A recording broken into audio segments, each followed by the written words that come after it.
Thank you for joining us. I'm Paola Sapienza, the J.P. Conte Family Fellow at the Hoover Institution at Stanford University.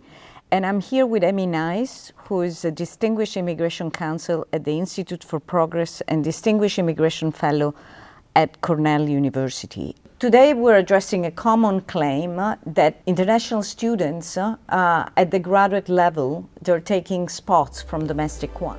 Is it the case that universities are favoring international students over the domestic one? If you look at the data from the Department of Education about international students in the STEM fields at the undergraduate level, it's been consistent for decades that it's like 5, 6, 7% of the undergraduate enrollment are international students.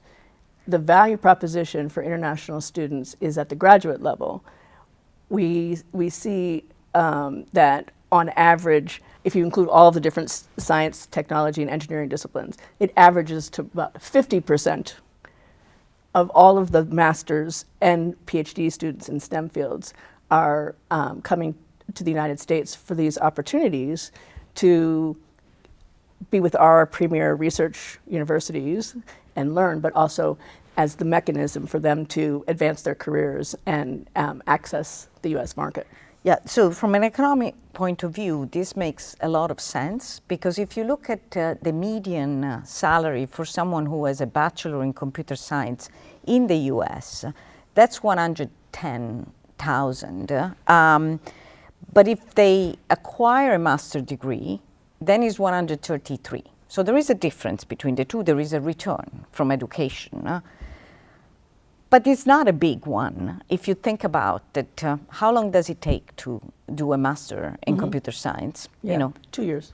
2 years. So you have to forego the $110,000 in salary. You have to pay tuition, and so it's going to take, with the basic calculation, about 15 years to recover that cost.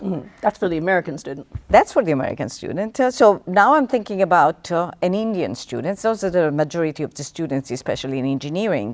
Well, the median salary for an Indian student graduating from a bachelor degree in India in computer science is $30,000.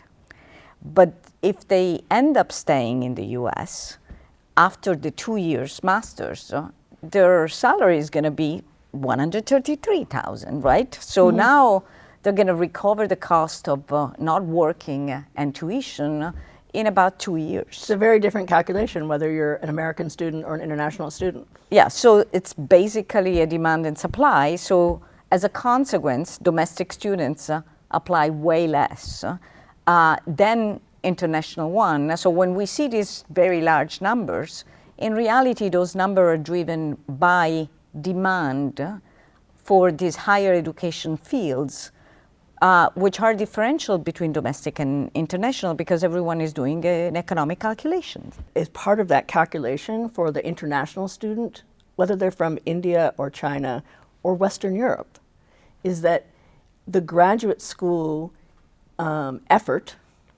and a STEM PhD is an effort, is worth the effort because of the possibility of accessing our STEM ecosystem. And it's not just Silicon Valley or Cambridge, Massachusetts.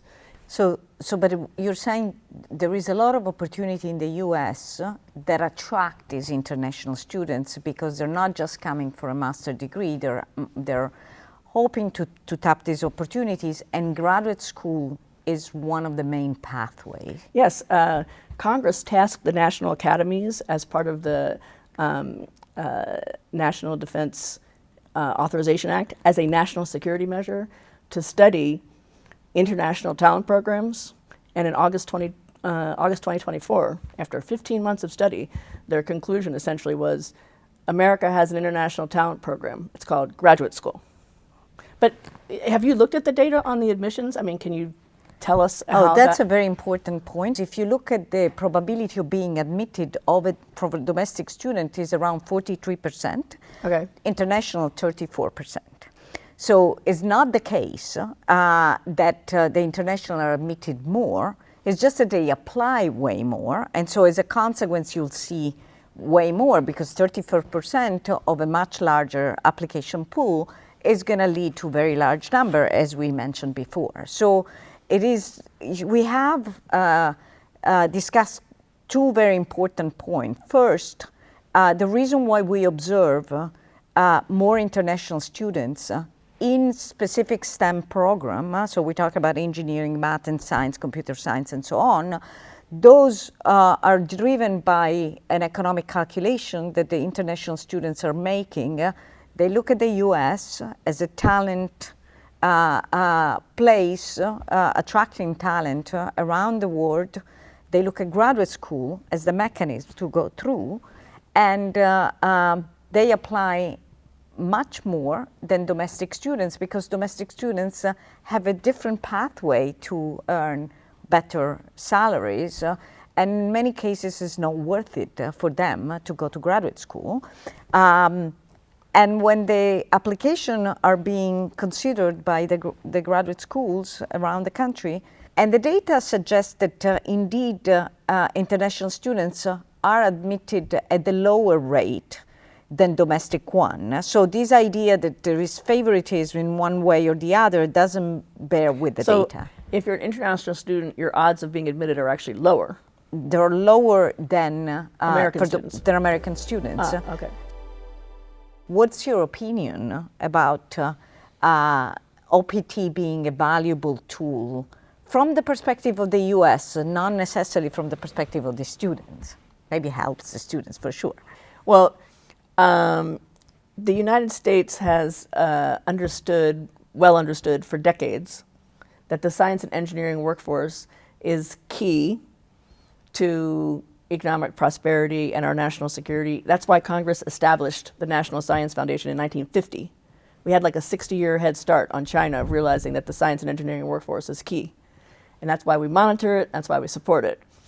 The reality is, it turns out, if you offer the opportunity to have that access to these science and technology intense clusters across our country, that lots of very talented international students who can make contributions to the innovation capacity, the productivity, the progress on critical and emerging technology fields will take us up on this opportunity.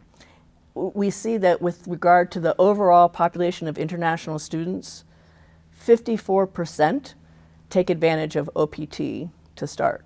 But if you're talking about STEM grads, 78% of STEM grads say, I'd like to have some experience in the US to start out with. So it's very valuable to our ecosystem. So it's reasonable to think the students gain a lot. It completes their education, Yes. But actually employers also benefit Yes. for having these great students. And then what happened next? But also, if I could just say, when employers go on US campuses to recruit, and increasingly we're seeing that employers need individuals, they're looking for individuals that have graduate degrees. The hiring in industry, in for-profit industry, I guess industry is always for profit, of STEM PhDs in the last decade has increased by 100%. So if you're on campus and you're recruiting, and you're looking for somebody that has a STEM master's or a STEM PhD, at best there's a 50-50 chance that the person you're interviewing happens to be a US-born US citizen. Employers are looking for the best fit, the best person that fits their specific needs, their team. They're creating teams of people that are working to solve problems. They're not looking for a foreign student, they're looking for a particular skill set. If it happens that your research was about the widget thing or the AI engineering thing or whatever the focus is of a particular team or set of teams for a particular company, they're interested in hiring whoever they think is the best fit. So we started with a question about displacement, and we ended up in a place where we're actually examining how the presence of this STEM force can actually contribute to American prosperity. Yeah, I think the international STEM talent pipeline is a key input into the US STEM workforce, and the US STEM workforce is what is driving innovation, economic prosperity, productivity for the country, and we need, as we see from our employers across industries and sectors and sizes and geography, we need them to have the ability to hire the talent they need. Emmy, thank you so much for being part of this conversation. I think it was great too. Oh, it's fun to be here. Thank you.